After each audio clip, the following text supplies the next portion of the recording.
1, 2, 3 দেখেছি, যার লিঙ্ক কমেন্টসে এবং ডিসক্রিপশনে দেয়া আছে। আর আজ পার্ট 2তে আমরা এপিসোড 4, 5, 6 দেখব। তো চলুন শুরু করা যাক। এপিসোড 4 এর শুরুতে দেখা যায় গেম 2 শেষ হওয়ার পর এখন আর মাত্র 108 জন বেঁচে আছে।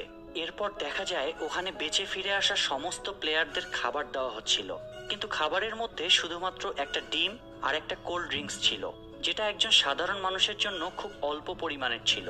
সেজন্য জ্যাং তার দলের বাকিদের নিয়ে 2বার খাবার লাইনে দাঁড়ায় এবং 2বারই খাবার নেয়, কিন্তু সেখানে থাকা প্রত্যেকের জন্য হিসাব করা খাবার হওয়ায় শেষ 5 জন কোনো খাবারই পায় না। আর এরা যখন জানতে পারে জ্যাং ও তার টিমের জন্য এরা 5 জন খাবার পায়নি, তখন এদের মধ্যে একজন জ্যাং এর সাথে তর্ক লাগে, কিন্তু জ্যাং তার উপর রেগে গিয়ে সবার চোখের সামনেই ছেলেটাকে মারতে মারতে ওখানেই মেরে ফেলে।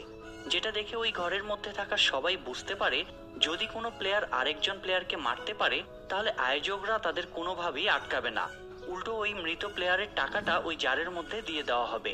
সেজন্য সবাই ওখানে